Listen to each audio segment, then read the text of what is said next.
So good morning class, कैसे हैं आप सब। आज हम लोग 26 और 27 का सिलेबस एक्सप्लेन करने जा रहे हैं। और सिलेबस किसका एक्सप्लेन करने जा रहे हैं? हिस्ट्री का एक्सप्लेन करने जा रहे हैं। तुम्हें पता ही है कि सीबीएसई हर साल सिलेबस में कुछ ना कुछ चेंजेस लेके आता है। तो हम ये देखेंगे कि इस साल सिलेबस में क्या चेंजेस है, क्या सच में चेंजेस है या ऑलरेडी सब कुछ सेम है पहले पिछले साल 2025-26 के सिलेबस के अलावा। क्लियर। उसके बाद हम देखेंगे क्या मार्किंग स्कीम रहेगा। उसके बाद हम देखेंगे क्या क्या सीबीएसई ने सजेस्टेड टॉपिक्स दिए हैं हमें किस चीज के लिए, अपने प्रोजेक्ट वर्क के लिए, जो 12th क्लास में 20 नंबर का एक्सटर्नल प्रैक्टिकल होगा उस चीज के लिए। सो देखते रहिए ध्यान से, बहुत इंपॉर्टेंट सिलेबस है। क्योंकि जब तक हमें सिलेबस ही नहीं पता होगा तब तक हमें पता कैसे चलेगा कि हमें पढ़ना क्या है। तो पढ़ना क्या है उसके लिए पहले हमें क्या पढ़ना पड़ेगा, सिलेबस को पढ़ना पड़ेगा। ठीक है। सो 2026-27 आपको पता है हिस्ट्री का कोड क्या रहता है बेटा, 027 इज आवर हिस्ट्री कोड। ये एम एंड ऑब्जेक्टिव है हमारे, से कुछ खास लेना नहीं है। ठीक है। ये भी हमें किसी काम का नहीं है। हमारे पास हमारा जो इंपॉर्टेंट चीज है सिर्फ हम उस पर फोकस करेंगे और किसी चीज पे फोकस नहीं करेंगे। Just like this. अब देखो ये वाला जो स्लाइड है, इस स्लाइड में देखो सबसे पहले क्या है कि introduction of the world history.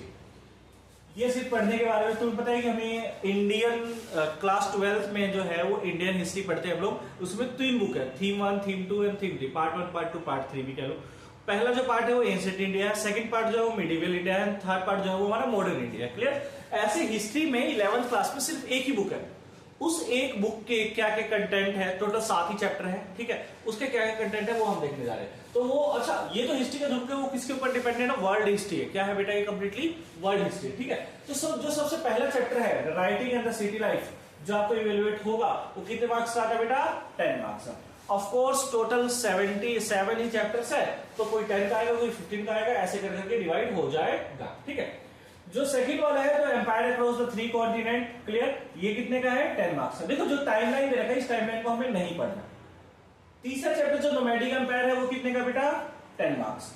ठीक है। अगेन टाइमलाइन को हमें नहीं पढ़ना। फोर्थ जो चैप्टर है जो सेक्शन 3 है चेंजिंग कल्चर एंड ट्रेडिशन, इसका जो fourth chapter that is the 3 order, ये वो वाला चैप्टर है। अच्छा, इसमें जो राइटिंग एंड सिटी लाइफ वाला मेसोपोटामिया वाला चैप्टर है, इसमें हम ऑलरेडी कवर कर चुके हैं यूट्यूब के ऊपर। ठीक है। सेकंड जो चैप्टर है एम्पायर अक्रॉस द 3 कॉन्टिनेंट, इसमें हम 2 एम्पायर के बारे में पढ़ेंगे। एक हम ईरानियन एम्पायर के बारे में पढ़ेंगे और दूसरा हम किसके बारे में पढ़ेंगे? रोमन एम्पायर के बारे में। किसके बारे में? रोमन एम्पायर के बारे में। ठीक है। फिर हम नोमैडिक एम्पायर के बारे में जब हम पढ़ेंगे तो इसमें हम चंगेज खान के बारे में पढ़ेंगे। किसके बारे में पढ़ेंगे बेटा? चंगेज खान के बारे में पढ़ेंगे।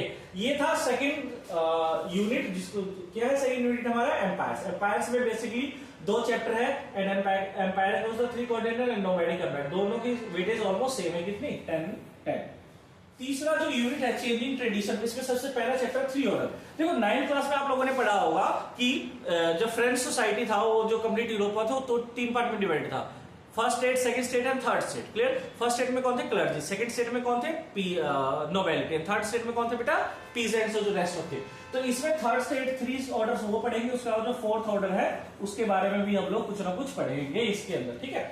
अब ये कितने नंबर का है? 10 नंबर का। कितने का बेटा? 10 नंबर। इसी यूनिट का जो दूसरा चैप्टर है चेंजिंग कल्चर एंड ट्रेडिशन, ठीक है, अब इसके बारे में ये भी कितने नंबर का है? 10 नंबर का। ये भी प्रॉपर यूनिट है। जो लास्ट वाला जो यूनिट है हमारा मॉडर्नाइजेशन की तरफ बढ़ेंगे, तो इसमें हम जो सबसे पहला पढ़ेंगे डिस्प्लेसिंग इंडिजिनियस पीपल। इसमें हम पढ़ेंगे कैसे जो प्रिमिटिव लोग होते हैं, जो नेटिव लोग होते हैं, उनको कैसे डिस्प्लेस किया जाता है। जैसे यूरोपियन सेटलर्स आए तो कैसे उन्होंने अफ्रीका में डिस्प्लेस कर दिया, अमेरिका में डिस्प्लेस कर दिया, तो क्या क्या टेक्निक्स उन्होंने यूज करी वो हम इस चैप्टर में पढ़ेंगे। ये भी कितने नंबर का बेटा? 10 number. And the most and the last and the most important chapter of the syllabus that is carried the highest weightage, that is a 15 marks, is none other than part 2 modernization. इसमें हम basically 3-4 country के बारे में पढ़ेंगे। Japan के बारे में पढ़ेंगे, साउथ कोरिया के बारे में पढ़ेंगे, ताइवान के बारे में पढ़ेंगे। क्लियर। इन सब कंट्री के बारे में पढ़ेंगे कैसे क्या क्या मेथड्स इन्होंने अपनाए, जिस मेथड को यूज करके ये लोग इतने हाईली मॉडर्नाइज कंट्री आज के जमाने में हो चुके हैं। और ये कितने नंबर का बेटा? 15 मार्क्स का ये है। क्लियर। इसके अलावा लास्ट जो है वो हमारा मैप वर्क है। ठीक है। मैप कितने नंबर का आता है? 5 मार्क्स का। टोटल कितने का हो गया बेटा? ये 80। मतलब सभी सारे chapter first to 6 chapter is of 10 marks. Last chapter 15 जो very very important, star mark कर लो। ठीक है। एंड 5 नंबर का क्या है हमारा? मैप। ठीक है। ये हमारा सिलेबस है प्रॉपर। अब राइटिंग एंड सिटी लाइफ में क्या पढ़ेंगे, ये सब चीजें हैं, क्या क्या हमें समझ में आना चाहिए, ये वो चीज है, इसमें हमें ज्यादा फोकस नहीं करना। अब ये बहुत इंपॉर्टेंट है। सबसे पहला थीम 1 जो है हमारा, उसमें से अर्ली सोसाइटीज में से टोटल कितनी थीम हमारे पास? 4 थीम है। तो थीम 1 में से एमसीक्यू कितने आएंगे? 3 आएंगे। कितने आएंगे बेटा? एमसीक्यू 3 आएंगे। 3 नंबर वाले क्वेश्चन कितने आएंगे? 1 आएंगे। और 8 नंबर का एक भी नहीं आएगा। So writing and city life से हमारा एक भी क्वेश्चन जो है वो 8 नंबर का नहीं आएगा। सोर्स बेस्ड क्वेश्चन आएगा कितने नंबर का? 4 नंबर का। टोटल 10 मार्क्स हो। ठीक है बेटा। थीम 2 है जो नोमैडिक एम्पायर वाला जो चैप्टर है, क्लियर, और एम्पायर का जो 3 कंटिन्यूअर, उसमें से 4 एमसीक्यू आएंगे बेटा। दोनों चैप्टर में से 2 एमसीक्यू। लॉन्ग आंसर 2 आएंगे। 8 के 2 लॉन्ग आंसर आएंगे। तो 16 मार्क्स टोटल हो गया। तो टोटल 2 एम्पायर का 3 कंटिन्यूअर नोमैडिक एम्पायर मिला के कितने नंबर का बनता है बेटा? 20 नंबर का बनता है। तो 8 इसमें से 4 नंबर का नहीं आएगा, 8 नंबर का आएगा और एमसीक्यू आएगा। टोटल कितना हो गया? 20। अब तीसरा यूनिट देखें, changing culture and tradition of 3 orders. Again 20 marks का हमारा पूरा का पूरा क्या है? यूनिट है। उसमें 6 तो हमारे एमसीक्यू आएंगे। ठीक है। 3 नंबर के 2 क्वेश्चन आएंगे और 4 हमारे 2 क्या आएंगे? हमारे सोर्स बेस्ड क्वेश्चन आएंगे। कितने मार्क्स के? 20 मार्क्स। ये हो गए। अब टुवर्ड्स मॉडर्नाइजेशन जो सबसे महंगा चैप्टर है वो कितने का आएगा? 8 नंबर का एमसीक्यू, 3 नंबर के 3 क्वेश्चन, 8 नंबर का 1 क्वेश्चन और टोटल कितने का हो गया? 25। और मैथ तो है हमारा है कितने का? 5 का। देखो 8 वाले कौन कौन से चैप्टर है? तो 8 मार्क्स जो है बहुत ज्यादा वेटेज कैरी करता है बेटा। तो 8 मार्क्स वाले बेसिकली 2 यूनिट है। सबसे पहला एम्पायर, इसमें कौन सा है हमारा? Nomadic empire. और दूसरा कौन था? Empire across 3 continent. ठीक है। ये हमारा है पूरा क्लियर 8 नंबर का। और फिर हमारा जो टुवर्ड्स मॉडर्नाइजेशन जो लास्ट चैप्टर हमारा पार्ट 2 मॉडर्नाइजेशन चाइना वाला जो हम पढ़ेंगे उसमें भी हमारा कितने का? 8 नंबर का। तो ये हमारा प्रॉपर मार्किंग स्कीम जो बहुत ही इंपॉर्टेंट रहने वाला है। ठीक है। ये इंटरनल असेसमेंट कैसे होगा, क्या गाइडलाइन करेगा, ये आपके लिए काम की चीज नहीं है। आपके लिए जो काम की चीज सिर्फ वही पकड़ेंगे। प्रोजेक्ट वर्क होगा अल्टीमेटली। तुम्हें पता ही है कि प्रोजेक्ट वर्क किस में हो सकता है। ये सजेस्टिव टॉपिक है और बहुत इंपॉर्टेंट टॉपिक है। तुम्हें पता है कि जो 12th का पैटर्न होता है वो सेम हमने 11th में पैटर्न करते हैं। चाहे कोई भी स्कूल हो, XYZ कोई भी स्कूल हो, हम लोग भी सेम फॉलो करते हैं और बाकी सभी स्कूल। तो उसमें भी आपको क्या करना पड़ता है? एक प्रॉपर प्रैक्टिकल फाइल बनानी पड़ती है। उस प्रैक्टिकल फाइल की वेटेज 16 मार्क्स का होता है और 4 मार्क्स का क्या होता है बेटा? आपका वाइवा होता है। अब 16 मार्क्स लेने के लिए क्या करोगे आप? तो कौन कौन से टॉपिक है? सीबीएसई सजेस्टिव टॉपिक है। तो सबसे पहले ले सकते हो आप topic facet of industrialization 16th and 18th century, illustrate causes national events in the holy alliances. ये third ancient history in depth Mesopotamia के बारे में, क्लियर, सिटी स्टेट्स के बारे में क्या है, रोमन सिविलाइजेशन क्या है, रेनेसांस की स्पीड क्या होती है, community, social fabric, philosophy, political values, ये सब क्या होते हैं, डेवलपमेंट के एस्पेक्ट्स क्या हो सकते हैं, different school of thought, realism, humanism, romanticism क्या होता है, clear, piecing together the past चंगेज खान वाला टॉपिक आप ले सकते हो।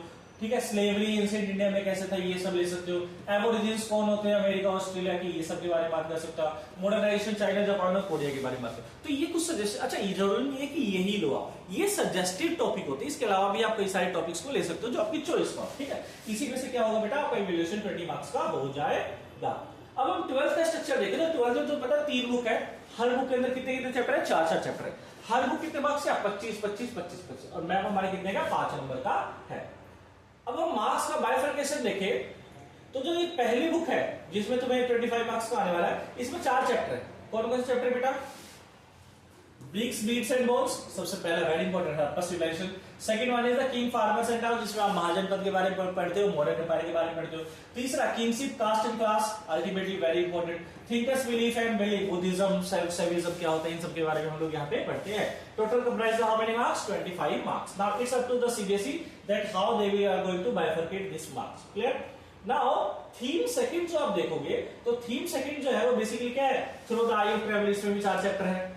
फिर भक्ति एंड सूफी मूवमेंट, बहुत इंपॉर्टेंट। विजयनगर एम्पायर के बारे में पढ़ोगे जो आपके यहां से लेकर यूपीएससी तक, वेरी वेरी इंपॉर्टेंट।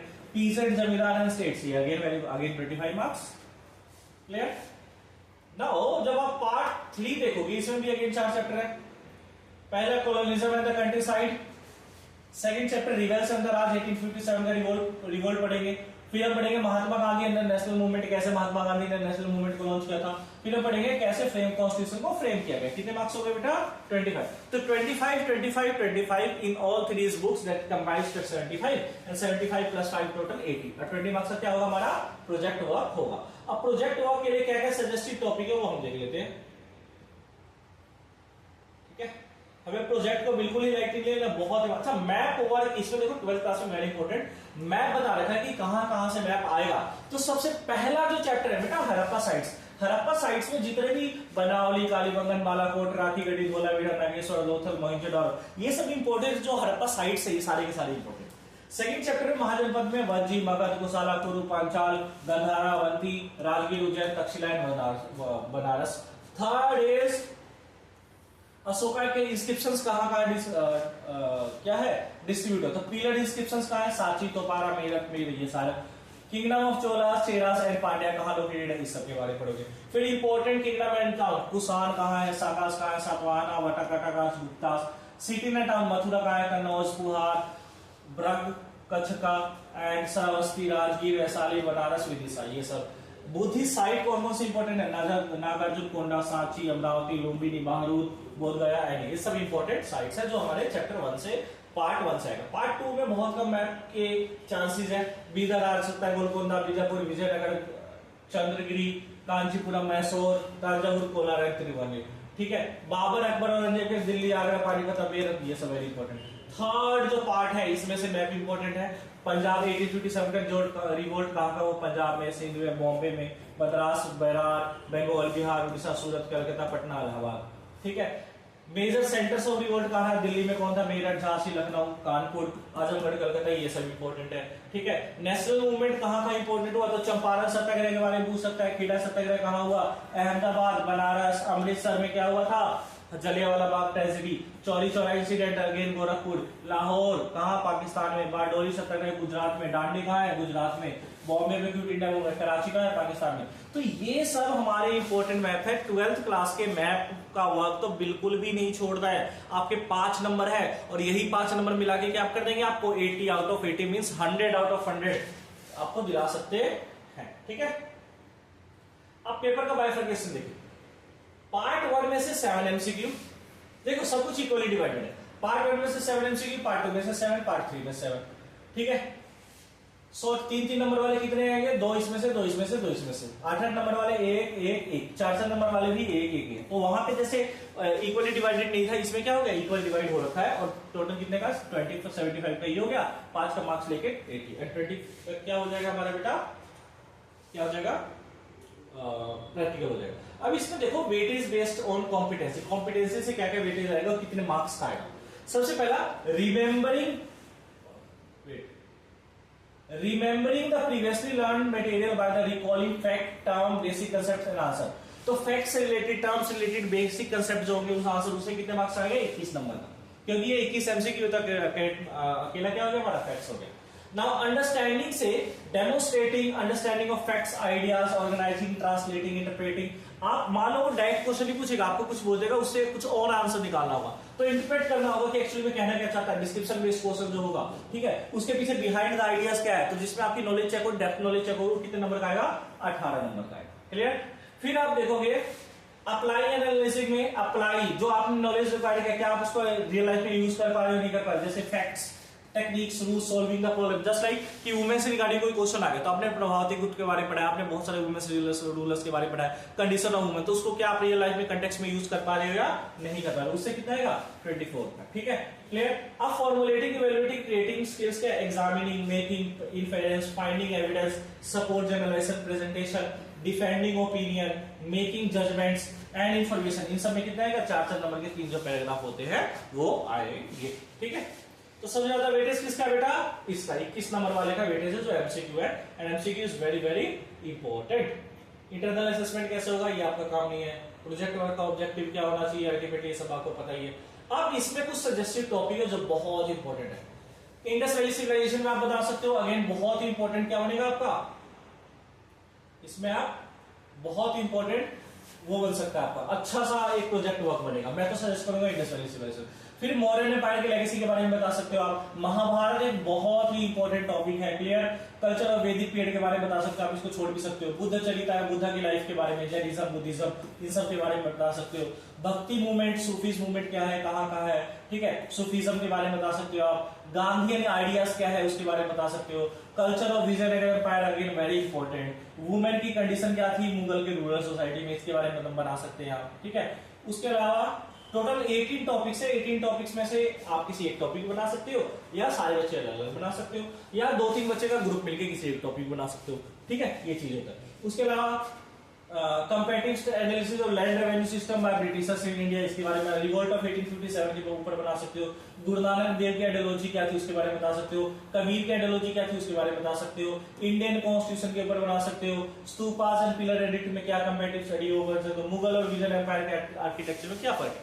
अब देखो एक और इंपॉर्टेंट बात, अगर जो मैं एक्सटर्नल एग्जामिनर हूं, मैं कहीं जा रहा हूं प्रैक्टिकल लेने के लिए, तो मैं तो ये सोच के चलूंगा कि अगर उस क्लास में 21 बच्चे तो 21 के अलग अलग प्रोजेक्ट, क्योंकि मेरे को मजा आएगा ना अलग अलग टाइप के माइंड को कि उन्होंने क्या मेहनत करी। अब सभी बच्चे जब एक जैसा प्रोजेक्ट बना लेते हैं तो वो एक प्रैक्टिकल एग्जामिनर क्या होता है, बोरिंग का सब जैसे सब तो एक ही पढ़ के आए, तो वो अच्छा नहीं लगता। तो आपको अगर ज्यादा नंबर देने हैं तो वैरायटी ऑफ टॉपिक्स पे बात करो। जब आप वैरायटी ऑफ टॉपिक्स पे करो तो एग्जामिनर को भी मजा आता है क्वेश्चन पूछने में और आपको आंसर करने में मजा आ जाएगा, तो अल्टीमेटली विन विन। अगर तो वैरायटी ऑफ टॉपिक आप लेके जाते हो और इनके साथ एक दो नंबर नहीं, एक दो क्वेश्चन आंसर नहीं भी दे पाते हो, तो अल्टीमेटली क्या होता है, आपके पूरे नंबर लग जाते हैं। ठीक है,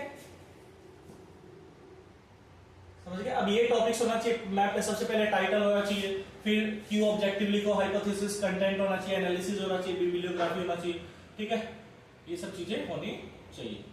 जितना आप यूज कर सकते हो ये सब टीचर के लिए आपके लिए देंगे। तो जितना आप लोग पिक्चर्स यूज करो, मैप यूज करो, जितना आर्ट वर्क यूज करोगे आप लोग प्रोजेक्ट फाइल को बनाने में, उतना ज्यादा मार्क्स आपको मिलेंगे। ध्यान रखना है इस बात के लिए। वो चाहे हिस्ट्री हो, पोलो, साइकोलॉजी हो, डजंट मैटर एट ऑल। आपकी प्रेजेंटेशन कैसी है, आप बोल कैसे रहे हो, कितना वैरायटी ऑफ टॉपिक लेके घूम रहे हो, ये सब डिपेंड करेगा किस चीज के लिए आपको कितने नंबर मिलेंगे।